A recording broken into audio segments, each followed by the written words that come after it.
নৱগঠিত চিচি বৰগাঁও সমষ্টিত গৰম হৈ উঠিছে নিৰ্বাচনী বতাহ। সহস্ৰাধিক সমৰ্থকক লৈ মা মালিনীৰ আশীষ ললে বিজেপি দলৰ প্ৰাৰ্থিত্ব প্ৰত্যাশী হৰিপ্ৰসাদ দিহিঙীয়াই। ঘগৰা নদীৰ পাৰত প্ৰীতিৰ ভোজ। ধেমাজি জিলাৰ অজনজাতীয় ৰাইজৰ দীৰ্ঘদিনৰ দাবীৰ অন্তত নিৰ্বাচন আয়োগে নতুনকৈ সৃষ্টি কৰা তৃতীয়টো বিধানসভা সমষ্টি চিচি বৰগাঁও সমষ্টিটো সংৰক্ষণমুক্ত হিচাপে প্ৰদান কৰিলে। বিধানসভাৰ নিৰ্বাচন চমু চাপি অহাৰ লগে লগে সকলোৰে দৃষ্টি নিবদ্ধ হৈছে নৱগঠিত চিচি বৰগাঁও সমষ্টিৰ ওপৰত। প্ৰতিটো ৰাজনৈতিক দলৰ মজিয়াত ভিৰ কৰিছে চিচি বৰগাঁও সংৰক্ষণমুক্ত বিধানসভা সমষ্টিৰ বাবে প্ৰাৰ্থিত্ব প্ৰত্যাশীয়ে। বহুতো সম্ভাৱ্য প্ৰাৰ্থীয়ে গাঁৱে গাঁৱে ঘূৰি জনতাৰ মন জয় কৰাৰ ব্যস্ত হৈ পৰিছে। নিৰ্বাচনৰ দিন ঘোষণা কৰাৰ পূৰ্বেই গৰম হৈ উঠিছে চিচি বৰগাঁৱৰ নিৰ্বাচনী বতাহ। পিছ পৰি থকা নাই ভাৰতীয় জনতা পাৰ্টিও। সমষ্টিটোত প্ৰাৰ্থিত্ব পাবৰ বাবে উত্থপ লগাইছে বহুকেইজন নেতাই। তাৰে অংশ হিচাপে আজি এক প্ৰকাৰৰ নিৰ্বাচনী ধুমুহাৰ সৃষ্টি কৰিলে ভাৰতীয় জনতা পাৰ্টিৰ প্ৰাৰ্থিত্ব প্ৰত্যাশী হৰিপ্ৰসাদ দিহিঙীয়াই। শুক্ৰবাৰে দুপৰীয়া সহস্ৰাধিক দলীয় কৰ্মী সমৰ্থকক লৈ হৰিপ্ৰসাদ দিহিঙীয়া উপস্থিত হয় অসম অৰুণাচল সীমান্তৰ লিকাবালিস্থিত প্ৰাক ঐতিহাসিক মা মালিনী থানত। নিৰ্বাচনৰ বাবে আশীৰ্বাদ ললে মা মালিনীৰ। ইয়াৰ পিছতে অৰুণাচল সীমান্তৰ ঘগৰা নদীৰ পাৰত নৈসৰ্গিক পৰিৱেশত অনুষ্ঠিত কৰে এক প্ৰীতি ভোজৰ। সেই স্থানতে এখন সভা অনুষ্ঠিত কৰি তেওঁ চিচি বৰগাঁও সংৰক্ষণমুক্ত সমষ্টি পোৱাৰ ক্ষেত্ৰত হোৱা সংগ্ৰাম আৰু আগন্তুক দিনত সমষ্টিটোত কৰিবলগীয়া কামৰ সম্পৰ্কে ৰাইজক অৱগত কৰে। ভাৰতীয় জনতা পাৰ্টিয়ে জানে কোনে কি কৰি আছে। তেওঁ 2 বছৰ ধৰি ৰাজনীতিৰ পথাৰত হাল বাই আছে, গতিকে ফচল পোৱাটো নিশ্চিত। ক্ষেত্ৰ পৰ্যবেক্ষণ নকৰাকৈ বিজেপিয়ে প্ৰাৰ্থিত্ব প্ৰদান নকৰে। নিৰ্বাচনৰ দিন ঘোষণা হোৱাৰ পূৰ্বেই এইদৰে শ্ৰমক সৃষ্টি কৰি আজি হৰিপ্ৰসাদ দিহিঙীয়াই এক প্ৰকাৰৰ নিৰ্বাচনী ধুমুহাৰ সৃষ্টি কৰিলে নৱগঠিত চিচি বৰগাঁও সমষ্টিত।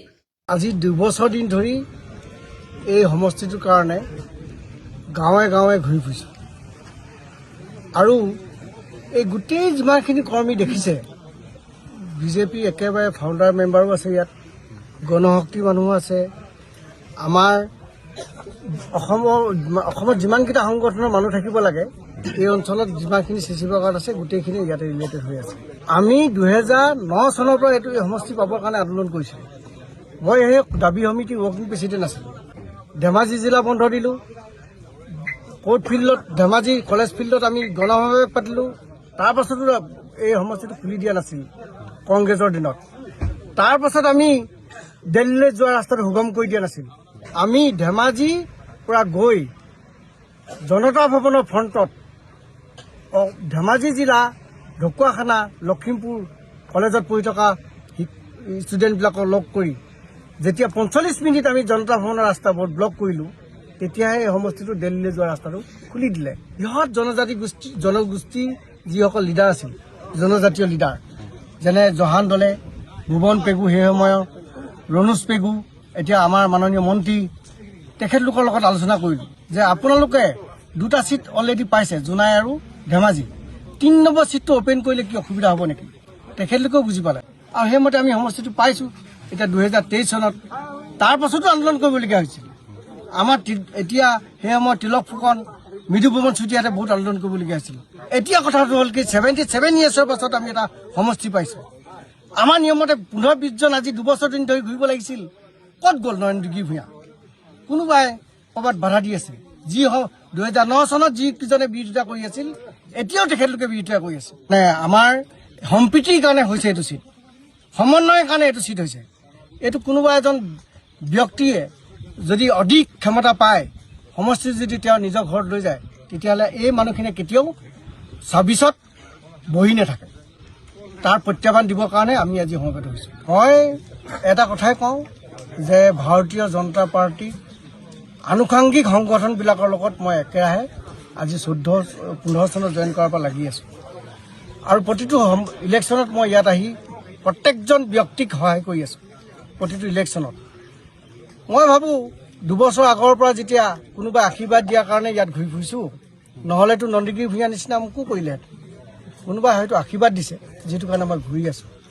আৰু আমি 26ত যদি আমি ভবা মতে নহয়, তেতিয়াহ'লে আমি ঘৰলৈ ঘূৰি নাযাওঁ। সকলো প্ৰত্যেকেই ইয়াৰ প্ৰত্যাহ্বান দিবলৈ ৰেডি হৈ আছে। চবেই বিজেপি, আমি OBC আৰু SC যিখিনি মানুহ আছে সেইখিনি দলত থকা সেইখিনি মানুহ সুধিহে আচলতে টিকেটটো সিদ্ধান্ত ল'ব লাগে। কিন্তু মই ভাবোঁ দলে এইটো কৰিব আৰু দলে বহুত চেঞ্চাছ কৰিছে। ভাৰতীয় জনতা পাৰ্টি এনেকুৱা এটা দল নহয়, তেখেতলোকে ওপৰৰ পৰা চাই আছে কোনে কি কৰিছে কোনে কি কৰা নাই। গতিকে মই ভাবোঁ ভালটোৱে কৰিব, বেয়াটো কেতিয়াও নকৰে। যিকেইজন প্ৰত্যাশী গাঁও বুথে বুথে গৈছে নাই যোৱা, এইটো এটা কথা আছে।